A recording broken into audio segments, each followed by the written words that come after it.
반갑습니다. 이보다 조금 더 알 뿐입니다. 충격 가중에 대해서 알아보도록 하겠습니다. 먼저 이제 충격 가중은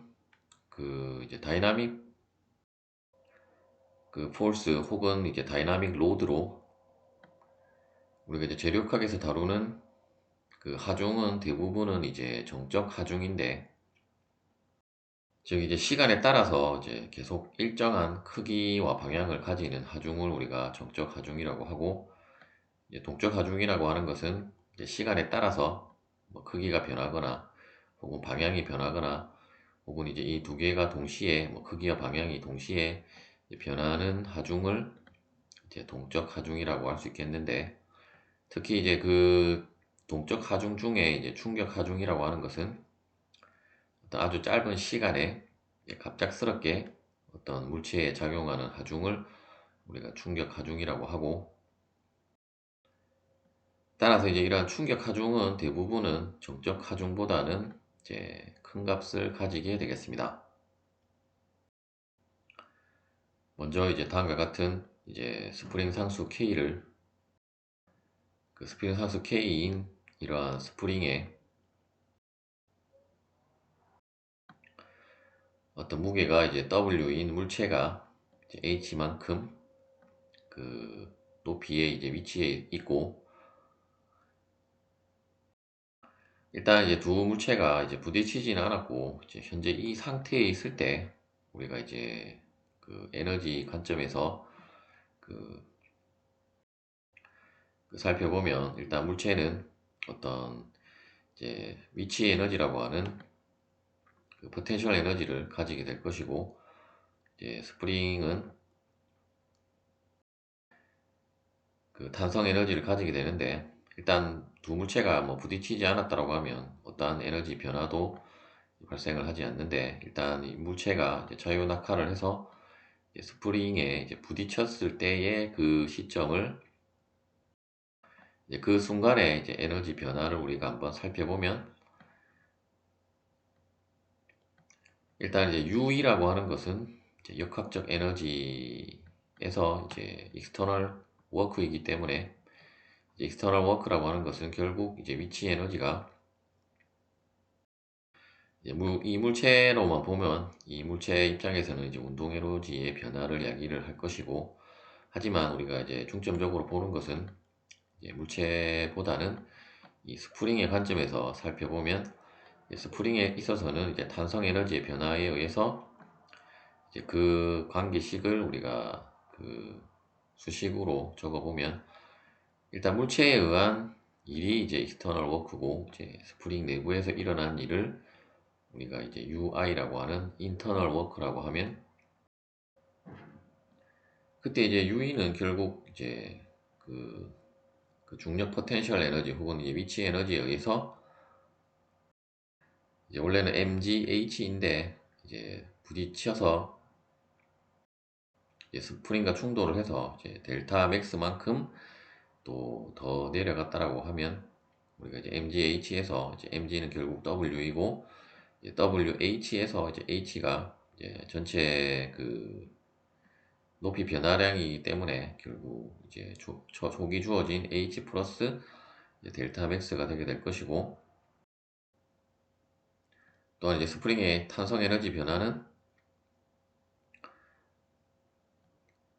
일단 이제 2분의 1 하중 곱하기 변이인데, 변이가 아니고 하중 곱하기 변이의 제곱인데, 뭐 이 식의 저자는 또 다음과 같이 또 희한하게 수식을 뭐 정리를 했는데, 어차피 우리가 kx 제곱에서 결국 이제 x 대신에 델타 맥스가 들어가면 이제 델타 맥스의 제곱이라고 보시면 되겠고, 따라서 이제 결국 이제 이 부분을 우리가 이제 저자 입장에서는 이제 2분의 1 이제 어떤 익스터널 폴스 곱하기 변이 델타로 생각을 해서 이제 그렇게 작성을 한 것 같고, 어차피 우리가 이제 물리에서는 이제 kx 제곱으로 여러분들이 암기를 하고 있기 때문에 뭐 이렇게 적어도 되겠지만, 어차피 이렇게 공식이 정리되기 때문에 바로 이제 두 번째 식으로 여러분들이 정리를 하시면 되겠고, 따라서 이제 델타 맥스에 대해서 식을 정리를 하면 다음과 같은 이제 2차 방정식으로 식이 정리가 되게 되고, 우리가 이제 근의 공식을 활용을 해서 이제 델타 맥스를 구하면 일단 뭐 플러스 마이너스 루트가 나오는데, 일단 마이너스에 대한 값은 이쪽의 값이 더 커지기 때문에 이제 현재 우리가 델타 맥스는 이제 플러스 값이라고 하면 이제 마이너스 루트로 된 부분은 이제 그 제외를 하고 이제 근의 공식에 의해서 이제 플러스 루트로 된 것만 취하면 다음과 같이 여러분들이 이 방정식의 해를 이제 구할 수가 있을 것입니다. 그런데 이제 우리가 현재는 높이 h만큼 있을 때 충돌을 해서 델타 맥스만큼 같다라고 하면, 우리가 일반적인 정적 하중이 작용하는 경우라고 하면 이제 h가 0일 때 어떤 뭐 갑작스럽게 충돌을 하는 것이 아니라 그냥 정적 하중으로 그 무게 W가 주어졌을 때에 그 정적 처짐량을, 다시 이제 정적 처짐량이라고 하기보다는 이제 정적 변이 혹은 정적 변이량을 이제 델타 ST라고 하면, 이제 결국 델타 ST라고 하는 것은 이제 그 K 분의 W로, 즉 이제 우리가 스프링에 있어서 F는 KX에서 결국 F가 W이고 이제 X는 델타이기 때문에 그 델타를 우리가 이제 델타 ST라고 하면, 델타 ST는 K분의 그 W가 되게 되므로 이제 이 식을 조금 더 우리가 간단하게 표현을 하기 위해서 이제 델타 ST로 이제 바꾼 거라고 보시면 되겠고, 또한 우리가 문제에 따라서 이제 델타 ST가 반드시 뭐 우리가 스프링만 다루는 것은 아니기 때문에 이제 그러한 일반적인 상황을 고려하기 위해서 이제 델타 ST라고 하는 것으로 이제 대체를 해서 표현을 하면 이제 다음과 같이 이제 어떤 충돌을 했을 때의 델타 맥스는 다음과 같이 식을 정리를 할 수가 있을 것입니다. 물론 이렇게 사용을 해도 상관은 없겠지만 조금 더 단순화하기 위해서 다시 또 이제 델타 ST를 공통 인수로 묶어서 빼면 식은 다음과 같이 정리가 되게 되고, 따라서 이제 우리가 델타 맥스를 구했다라고 하면 이제 스프링에 작용한 최대 힘을 이제 다음에 공식으로 구할 수 있을 것이고, 만일에 이제 어떤 h가 0일 때 충격 하중이 가해졌다라고 하면 이제 그때의 델타 맥스는 이제 이 식에다가 h는 0을 대입을 하면 결국 이제 2 곱하기 그 델타 st가 되게 되고, 따라서 우리가 이제 일반적으로 이제 충격 하중은 일반적인 정적 하중의 이제 그 2배로 그 물체에 작용을 한다라고 하는 것을 이제 다음에 수식으로도 여러분들이 확인을 하실 수가 있을 것입니다. 이번에는 앞서는 이제 어떤 자유낙하를 하는 스프링에 작용하는 이제 최대 우리가 변이를 구했다라고 하면, 다음과 같이 이제 미끄럼 운동을 하는 그 경우이고, 물론 이때도 이제 우리가 마찰력은 없다라고 가정을 하고 이제 속도 V로 이 스프링에 이제 그 부딪히는 경우를 우리가 한번 생각을 해보면, 이때도 마찬가지로 일단 UI는 앞서와 동일할 것이고 이제 external work는 그 운동 에너지로 스프링에 가해지는 것이기 때문에 앞서와는 다르게 이제 운동 에너지의 기본 꼴인 2분의 1 mv 제곱에서 이제 m 대신에 어차피 w가 mg이기 때문에 이제 m 대신에 이제 w 나누기 g로 이제 표현을 했다라고 보시면 되겠고, 따라서 이제 델타 맥스는 앞서보다 조금 더 간단하게 식이 다음과 같이 이제 델타 맥스에 대해서 식을 정리를 하면 다음과 같이 식을 정리를 하실 수가 있을 것입니다. 동일하게 델타 ST는 K분의 W라고 하면 이제 이 식은 조금 더 간단하게 델타 맥스는 이제 루트 G분의 델타 ST 곱하기 이제 V의 제곱으로 델타 맥스를 구할 수가 있겠습니다. 우리가 이제 재료 강에서 다루는 이제 부재는 다음과 같은 이제 뭐 기둥이라든지 이제 빔과 같은 것들을 이제 다루는데, 이제 이러한 것들도 결국은 어떤 이제 우리가 탄성 영역에서 이제 재료의 거동을 다루기 때문에, 따라서 이제 어떤 하중이 주어지면 그 이제 어떤 시간이 지나면 다시 이제 올 상태로 돌아가기 때문에, 어떻게 보면 이제 이러한 우리가 이제 부재들도 이제 스프링과 같다라고 할 수 있는데, 특히 이제 이러한 그 부재는 그냥 스프링이라고 하기보다는 우리가 이제 이퀴벌런트 스프링이라고 할 수 있고, 따라서 이제 이러한 경우도 우리가 이제 앞서 살펴본 스프링에서 작용했던 충격 하중과 마찬가지로 다음과 같은 이제 임팩트 팩터를 이제 식을 자세히 보시면 우리가 앞서 이제 스프링에서 유도했던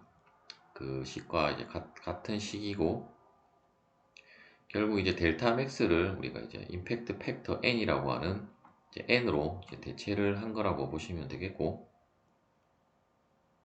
다시 이제 그 바로 이제 델타 맥스가 아니고 이제 원래는 이제 델타 ST가 이제 곱해진 것이 델타 맥스이기 때문에, 따라서 이제 그 델타 ST 말고 그 뒷부분을 우리가 이제 임팩터 팩트라고 정의를 하고, 따라서 이제 결국 델타 맥스라고 하는 것은 이제 그 이 임팩트 팩터 n 곱하기 델타 ST로 정의를 할 수 있고, 이제 이 개념에서 다시 우리가 이제 또 최대 응력이라고 하는 것은 또 임팩트 팩터 n 곱하기 어떤 정적 응력으로도 이제 정의를 할 수가 있겠습니다. 예제를 풀어보도록 하겠습니다. 다음과 같은 이제 수직으로 세워진 알루미늄 파이프에 이제 그림상으로는 이쪽 방향에 이제 장력이 600kN이기 때문에 결국 이쪽 그 물체의 이제 자중이 이제 600kN이라는 것을 알 수 있고, 따라서 이제 어떤 600kN의 물체가 이제 H만큼 높이에 이제 매달려 있다라고 보시면 되겠고, 만약에 어떤 줄이 끊어져서 이제 갑작스럽게 이 파이프에 이제 부딪히는 이제 경우라고 우리가 생각을 하고, 이때 먼저 우리가 이제 알루미늄 파이프의 정적 변형량 혹은 이제 정적 변이를 구하고, 이제 정적 변이를 구해야 우리가 이제 충격 하중이 가해졌을 때에 이제 최대 변형량 혹은 이제 최대 변이를 구할 수 있기 때문에, 먼저 이제 정적 변형량을 이제 먼저 한번 구해보면, 정적 변형량은 이제 그냥 이 물체와 알루미늄 파이프가 이제 접촉을 해 있을 때의 그 정적 변형량이라고 이제 보시면 되겠고, 이제 그 경우도 우리가 이제 그 스트레인 에너지에 의해서 일단 그 익스터널 워크는 2분의 1 W 곱하기 델타 ST이고, 그리고 이제 이 부재 그 알루미늄 파이프에 있어서는 그 스트레인 에너지는 2A분의 이제 W 제곱 L이기 때문에, 이제 이 관계식에 의해서 이제 델타 ST를 구하면 결국 델타 ST는 이제 A2분의 그 WL이라고 하는 우리가 이제 후크의 법칙에서 다루었던 그냥 델타는 A2분의 PL과 같은 공식으로 이제 변환이 된다는 것을 알 수 있고, 그냥 뭐 이 식에 의해서 하기보다는 여러분들이 바로 그냥 델타 ST는 혹은 델타는 A2분의 PL 공식에 의해서 이제 델타 ST를 바로 계산을 하셔도 되겠습니다. 따라서 계산을 해보면 0.959-595mm가 나오고, 따라서 델타 맥스는 앞서 우리가 그 공식에 의해서 이제 임팩터 팩터 곱하기 이제 델타 ST이기 때문에, 결국 이제 델타 ST를 구했기 때문에 우리가 팩터 값에다가 이제 값만 대입을 하면 되는데,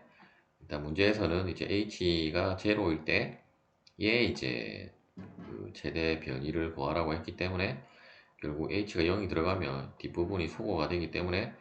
결국 이제 2 델타 st가 되게 되고, 따라서 이제 값은 1.19mm가 되겠습니다. 두 번째 문제는 이제 실제 어떤 우리가 빔의 그 충격 하중이 이제 가해졌을 때의 문제로, 일단 뭐 세부 치수는 여러분들이 A992 스틸에 대한 이제 W, 그 와이드 그 플랜지 빔에 대한 테이블에서 이제 W 250 곱하기 58 규격에 대한 사이즈를 여러분들이 참고를 하시면 되겠고, 어차피 우리가 그 테이블에서 참고할 그 사이즈는 이제 단면 2차 모멘트 I에 대한 값만 되게 될 것이고, 그리고 이제 W는 6kN, 이 H는 50mm, 즉 이제 빔으로부터 50mm만큼 이제 50mm 높이만큼의 이제 위치를 하고 있다라고 보시면 되겠고, 또한 이 스틸빔의 그 탄성계 수의 값은 200GPa이 되겠습니다. 먼저 우리가 이제 그 정적 처짐량을 구해야 하고, 어차피 지금 그 단순부에서 이제 중심 부분에 그 하중이 작용할 때에 이제 처짐량은 그 또 우리가 중첩법에서 다루었던 테이블에서 또 값을 여러분들이 찾을 수 있기 때문에, 예, 가능하면 뭐 이러한 값들은 뭐 암기를 해두시면 바로바로 여러분들이 빠르게 문제를 풀 수 있을 것이고, 또뭐 기사 시험을 여러분들이 준비를 하신다라고 하면 어떤 이제 특정 그 빔에 대한 처짐량들은 가능하면 이제 암기를 해야 되기 때문에, 이제 이러한 값들은 여러분들이 뭐 가능하면 암기를 하시면 되겠고, 이제 따라서 이제 그 테이블에서 찾아보면 이제 그 정적 처짐량 델타 ST는 48 EI분의 WL 그 세제곱이고, 이때 이제 W는 분포하중이 아니라 이제 그 집중하중 W라고 보시면 되겠습니다. 즉 이제 이 물체에 매달린 물체의 이제 자중이라고 보시면 되겠고, 어차피 W는 6kN으로 주어졌기 때문에 그 값들을 다 대입을 하면 되고, 이제 I 값만 이제 이 그 A992 스틸에 대한 그 테이블에 찾아서 여러분들이 이제 적용을 해주시면 되겠고, 따라서 이제 계산을 해보면 이제 0.8949 곱하기 10의 마이너스 세제곱 미터가 되겠습니다. 따라서 델타 맥스는 이제 그 임팩트 팩터 곱하기 델타 ST이고, 현재 이제 H가 50으로 이제 주어졌기 때문에 이제 앞서와는 다르게 이제 이 식을 또 여러분들이 계산을 하시면 되겠고, 수식이 어려운 것은 아니기 때문에 여러분들이 이제 단위만 주의를 해서 이제 대입을 하시면 되겠고, 따라서 이제 값을 다 대입을 해서 이제 계산을 해보면 10.4mm가 되겠습니다. 즉 이제 어떤 6kN의 무게를 가진 그 물체가 이제 50mm에서 충돌을 하면 이제 충격 그 하중에 의한 최대 변이는 이제 10.4mm로 그 나온다라고 보시면 되겠고, 또한 이제 Pmax는 이제 이 공식에서 이제 W가 대신에 이제 Pmax가 들어가고, 이제 델타 ST 대신에 이제 델타 max가 들어가면 결국 Pmax는 이제 다음과 같이 이제 식이 정리가 되게 될 것이고, 따라서 이제 어차피 다 값은 다 알고 있기 때문에 계산해 보면 이제 69.71kN이 나오게 되고, 그리고 이제 문제에서는 이제 밴딩 스트레스를 구하라고 했기 때문에 이제 최대 그 밴딩 스트레스는 뭐 가능하면 여러분들이 뭐 BMD를 작성을 하는 것이 좋겠지만, 어차피 이제 이 중심부에서 이제 최대 그 부피 모멘트가 이제 발생을 하기 때문에, 따라서 이제 우리가 뭐 자유물체도로 작성을 해보면 뭐 다음과 같고, 뭐 굳이 이 자유물체도 없이도 여러분들이 이제 뭐 당연히 이쪽 부분에서 이제 Pmax가 발생을 한다는 것을 알 수 있고, 뭐 물론 이 자유물체도에서 이제 Mmax를 구하면 이제 2분의 Pmax 곱하기 그 2분의 L이기 때문에, 따라서 이제 Mmax 대신에 그 값이 들어갔다라고 보시면 되고, 그리고 C의 값은 그 테이블에서 일단 C로 바로 주어져 있는지는 모르겠는데, 뭐 만일에 C가 주어져 있지 않다라고 하면 이 빔의 이제 높이를 이제 2로 나눠 주시면 되겠고, 따라서 이제 계산을 해보면 이제 126 메가파스칼이 되겠습니다. 시청해주셔서 감사합니다.